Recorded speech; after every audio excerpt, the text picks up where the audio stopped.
सुखिनः सर्वे सन्तु निरामयाः सर्वे भद्राणि पश्यन्तु मा कश्चित् दुःखभाग् भवेत्।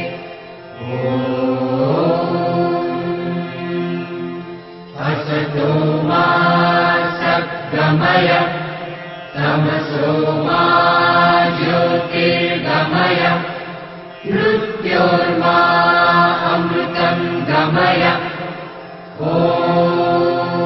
शान्ति शान्ति शान्तिः।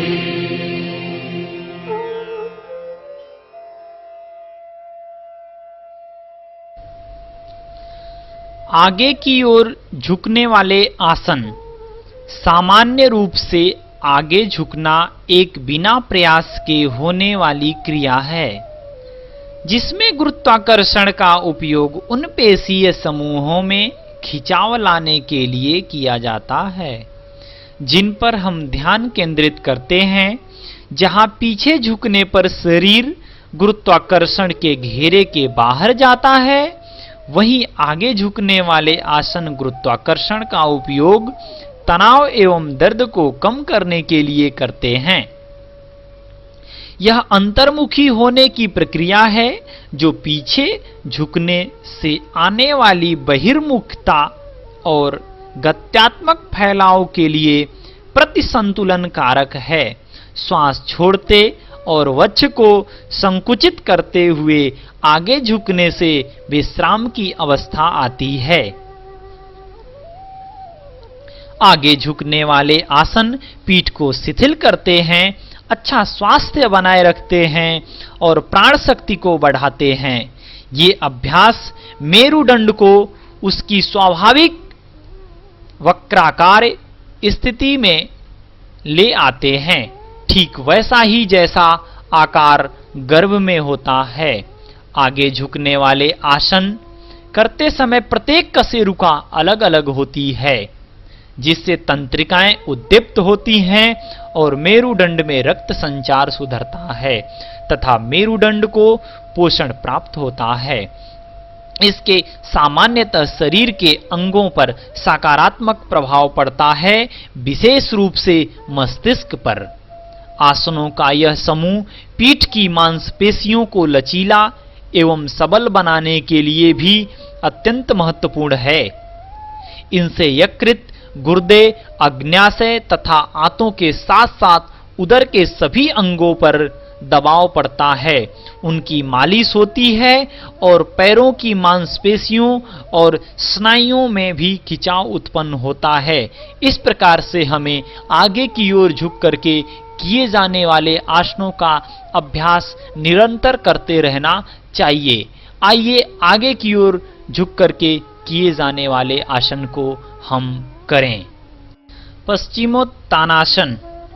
पैरों को सामने की ओर फैलाकर जमीन पर बैठ जाएं। पंजों को एक साथ और हाथों को घुटनों पर रखें। यह प्रारंभिक स्थिति है। संपूर्ण शरीर को शिथिल करें। हाथों को पैरों पर आगे बढ़ाते हुए धीरे धीरे कूल्हों से आगे की ओर झुकें। हाथों की अंगुलियों और अंगूठों से पैरों के अंगूठों को पकड़ने का प्रयास करें। यदि संभव न हो तो एड़ियों को या टखनों को या पैरों के किसी भी भाग को ही पकड़ें जो सुविधापूर्वक पकड़ में आ जाए। धीरे धीरे आगे झुकें, बल प्रयोग नहीं करें और न ही शरीर को झटका दें। इस स्थिति में कुछ क्षणों तक रुकें, पीठ को तथा पैरों की पेशियों को शिथिल करें और उन्हें धीरे से फैलने दें। पैरों को सीधा रखते हुए और भुजाओं की पेशियों का प्रयास करते हुए, पीठ की पेशियों का नहीं। किंगुनियों को मोड़ने का प्रयास करें। उंगलियों पंजों या पैरों पर पकड़ को मजबूत रखते हुए धड़ को धीरे धीरे नीचे पैर की ओर ले आएं। ललाट से घुटने को छूने का प्रयास करें पर जोर न लगाएं। यह अंतिम स्थिति है। यह एक चक्र हुआ। प्रारंभिक स्थिति में श्वास अंदर लें, आगे झुकते समय धीरे धीरे श्वास छोड़ें। स्थिर स्थिति में श्वास अंदर लें। नए अभ्यासियों के लिए 5 चक्र करना चाहिए और पुराने अभ्यासियों के लिए इसे 10 चक्र तक करना चाहिए। सजगता, शारीरिक उदर पीठ की पेशियों की विश्रांति या धीमी श्वसन प्रक्रिया पर रहनी चाहिए। आपका ध्यान स्वादिष्ठान चक्र पर रहना चाहिए। इस आसन के पूर्व या पश्चात इसके विपरीत आसनों को भी कर लेना चाहिए। जिन लोगों को स्लीप डिस्क या साइटिका की शिकायत हो, उन्हें पश्चिमोत्तानासन का अभ्यास नहीं करना चाहिए। यह आसन घुटने के पीछे की नस को फैलाता है और कूल्हों के जोड़ों को लचीलापन बढ़ाता है। यह यकृत, अग्न्याशय, पीलिया, गुर्दे और अधिवृक्क ग्रंथियों सहित पूरे उदर एवं श्रोणि प्रदेश को पुष्ट बनाता है और उनकी मालिश करता है। यह इस क्षेत्र के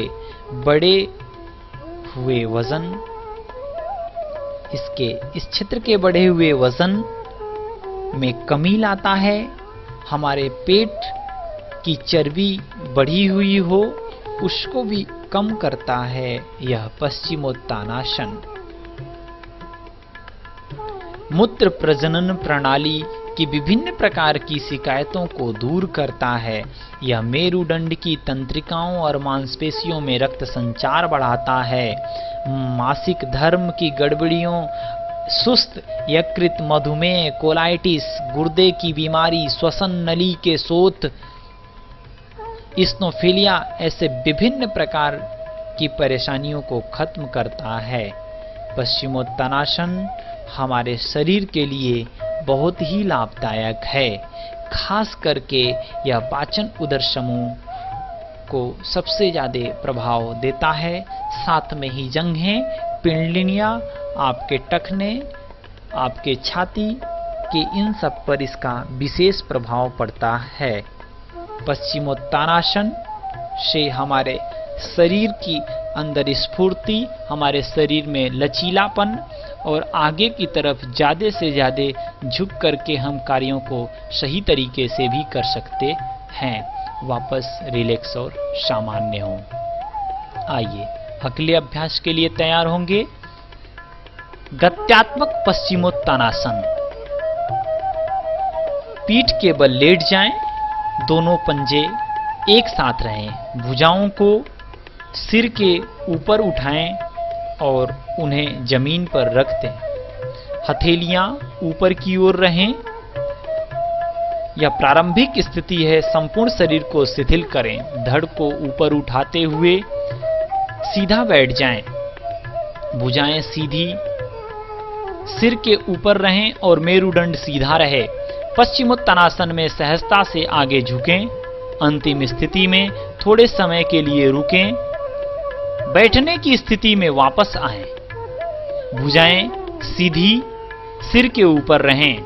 पीछे की ओर झुकें और प्रारंभिक स्थिति में वापस आ जाएं। यह एक चक्र हुआ। 10 चक्रों का अभ्यास करें। प्रारंभिक स्थिति में सामान्य श्वसन करें। बैठने की स्थिति में आते समय श्वास अंदर लें। पश्चिमोत्तानासन में आगे झुकते समय श्वास को छोड़ें।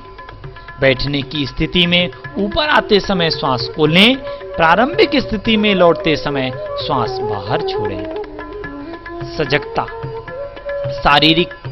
शरीर की गति के साथ श्वास का तालमेल पर विशेष रूप से ध्यान दिया जाता है। पश्चिमोत्तानासन हमारे शरीर के स्फूर्ति प्रदान करता है। हमारे शरीर के अंदर जो रक्त संचार और पाचन क्रिया को बढ़ाता है। इसके अतिरिक्त यह शारीरिक एवं प्राणिक ऊर्जा को उद्दीप्त करता है और हमारे समस्त शरीर में लचीलापन लाता है। गत्यात्मक पश्चिमोत्तानासन से हमारे शरीर की विभिन्न प्रकार की मांसपेशियों में जहां कहीं भी खिंचाव तनाव उत्पन्न होता है, जिसके कारण से हमें नर्वस सिस्टम के विभिन्न प्रकार से होने वाली परेशानियों से हम बच सकते हैं।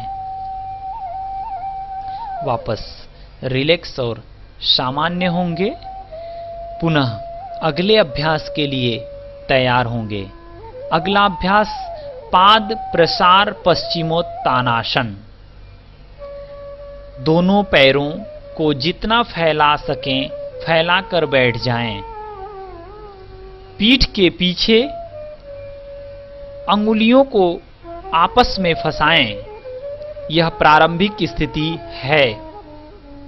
धड़ को दाहिनी ओर मोड़ें। भुजाओं को पीठ के पीछे ऊपर उठाएं और दाहिने पैर पर सामने की ओर झुकें। भुजाओं को सीधा रखें, घुटने को नाक से छूने का प्रयास करें। इस स्थिति में जितनी देर आराम पूर्वक रह सकें रहें। धड़ को ऊपर उठाएं और भुजाओं को नीचे लाएं। बाईं ओर मुड़ें और उपर्युक्त अभ्यास को दोहराएं। मध्य में वापस आएं। आगे झुकें और भुजाओं को पीछे जितना ऊपर हो सके उठाएं। सिर को शरीर के ठीक सामने जमीन पर स्पर्श कराने का प्रयास करें। जितनी देर तक सुविधापूर्वक हो सके इस स्थिति में रुकें। भुजाओं को नीचे लाते हुए सीधे बैठने की स्थिति में वापस आ जाएं। यह एक चक्र पूरा हुआ।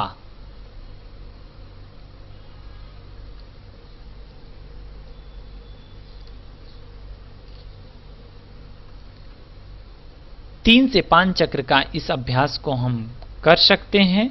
इसका हमारे शरीर के ऊपर विशेष लाभ मिलता है। पश्चिमोत्तानासन से हमारे शरीर में स्फूर्ति, पाद प्रसार आसन से भी हमारे शरीर में स्फूर्ति आती है। अगला अभ्यास जानु सिरासन। जानु सिरासन, पैरों को सामने फैलाकर बैठ जाएं। दोनों पंजों के एक साथ रखें। बाएं पैर को मोड़ें और इस प्रकार रखें कि एड़ी मूलाधार को छूती रहे और तलवा दाहिनी जांघ के भीतरी भाग से सटा हुआ रहे। बाएं घुटने को जमीन पर रखें। हाथों को दाहिने घुटने के ऊपर रखें। मेरुदंड को सीधा रखें और पीठ की पेशियों को शिथिल करें। यह प्रारंभिक स्थिति है। हाथों को दाहिने पैर पर धीरे धीरे आगे ले जाते हुए सामने झुकें और दाहिने पंजे को पकड़ लें। यदि संभव हो तो बाएं हाथ की तर्जनी, मध्यमा और अंगुष्ठ अर्थात अंगूठे से पैरों के अंगूठों को दाहिने हाथ से पंजे से बाहरी हिस्से को पकड़ लें। ललाट से घुटने को छूने का प्रयास करें। यह अंतिम स्थिति है। पीठ को शिथिल रखें, जोर न लगाएं। प्रारंभिक स्थिति में श्वास अंदर लें।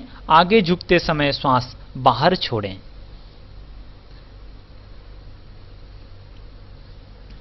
यदि अंतिम स्थिति में थोड़े समय रहते हैं तो श्वास को बाहर रोके रखें।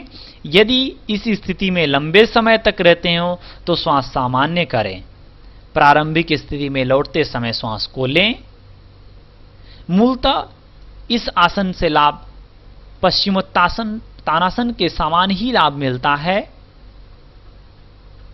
इसका कहीं कहीं पे अर्ध पश्चिमोत्तानासन का भी वर्णन किया गया है। आइए अगले अभ्यास के लिए तैयार होंगे। रिलैक्स और सामान्य होंगे। शांतिचित्त मन स्थिति तैयार करेंगे। अगले अभ्यास के लिए तैयार होंगे। अर्ध पद्म पश्चिमोत्तानासन। अर्ध पद्म पश्चिमोत्तानासन में दोनों पैरों को सामने फैलाकर बैठ जाएं। बाएं पैर को मोड़ें और तलवे को ऊपर की ओर रखते हुए बाएं पंजे को दाहिनी जांघ पर जितना ऊपर हो सके रखें। एड़ी से उदर पर दृढ़तापूर्वक दबाव डालें। थोड़ा आगे की ओर झुकें। बाईं भुजा को पीठ के पीछे ले जाकर मोड़ें। बाएं हाथ से बाएं पैर के अंगूठे को पकड़ने का प्रयास करें। पुनः सीधे बैठ जाएं। संपूर्ण शरीर को, विशेष रूप से पीठ की मांसपेशियों को शिथिल करें और श्वास को छोड़ते हुए आगे की तरफ झुकें और अपने दाहिने हाथ के अंगूठे और अंगुलियों से दाहिने हाथ के दाहिने पैर के अंगूठे को पकड़ें। कुछ देर रुकें, वापस सामान्य स्थिति में आ जाएं। इसी प्रकार से इस अभ्यास को दूसरे पैर से भी करें। सीधे बैठें, उस स्थिति में श्वास को लें। आगे झुककर अंतिम स्थिति में आते समय श्वास को बाहर छोड़ें। श्वास प्रश्वास सामान्य स्थिति करें। गहरी श्वसन करें, अथवा यदि स्थिति में केवल थोड़े समय के लिए रुक रहे हों तो श्वास बाहर रोकें। सीधे बैठने की स्थिति में श्वास वापस अंदर की तरफ ले लें। इस आसन का लाभ जानुशिरासन, पश्चिमोत्तानासन के जैसा ही इसका भी लाभ मिलता है। हमारे विभिन्न प्रकार के अंग प्रत्यंगों की मालिश होती है। दोनों पैरों की बारी बारी से मोड़ते वक्त भी इसमें आंतों में संकुचन उत्पन्न होता है, जिसके कारण से कब्ज, एसिडिटी, गैस संबंधित विभिन्न प्रकार की परेशानियां नहीं होती हैं। हमारा ध्यान कूल्हे के ऊपर होता है, जिसके कारण से कूल्हे संबंधित भी विकार खत्म हो जाते हैं। लंबे समय तक इन अभ्यासों को करने से हमारे शरीर में लचीलापन आता जाता है। वापस रिलैक्स और सामान्य होंगे।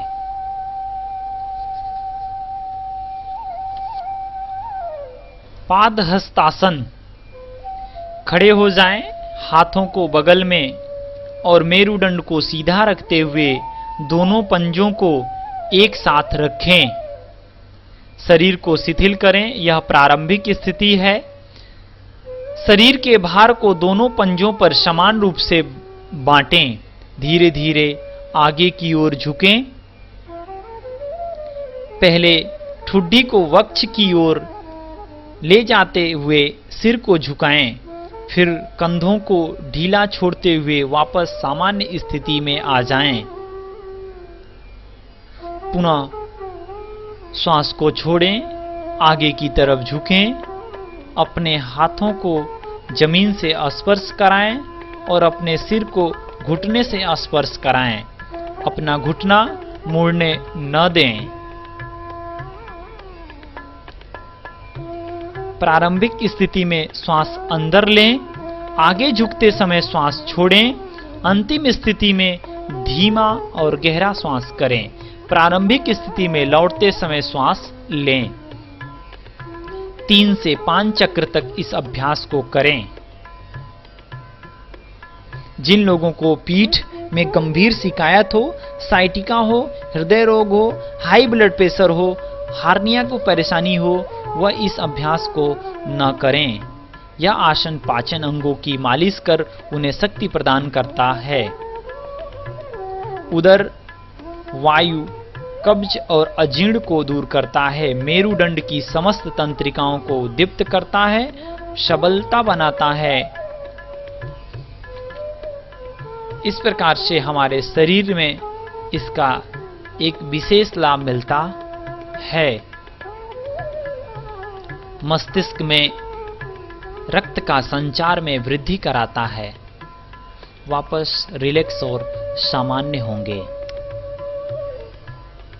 लंबी गहरी सांस लेंगे, लंबी गहरी सांस छोड़ेंगे, सामान्य स्थिति में आएंगे।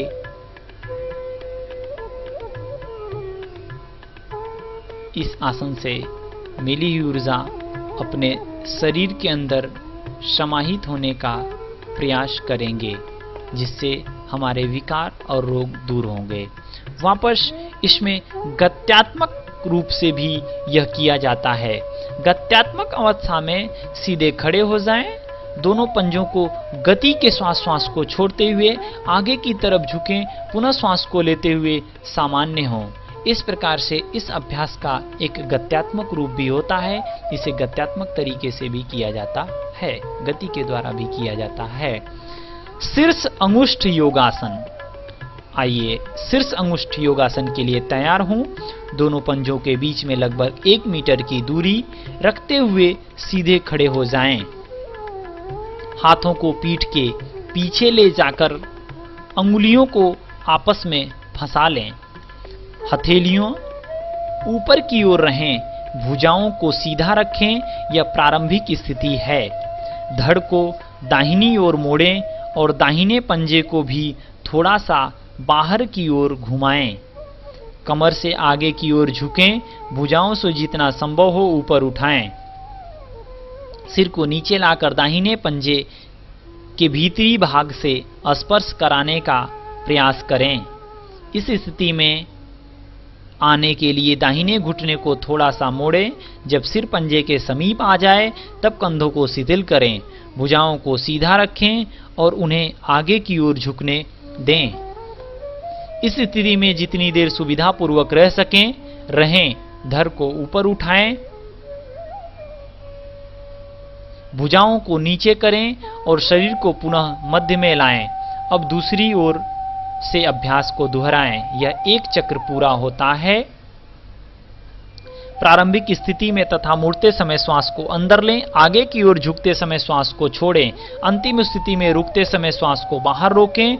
धड़ को ऊपर उठाते समय तथा शरीर को पुनः बीच में लाते समय श्वास को अंदर लें।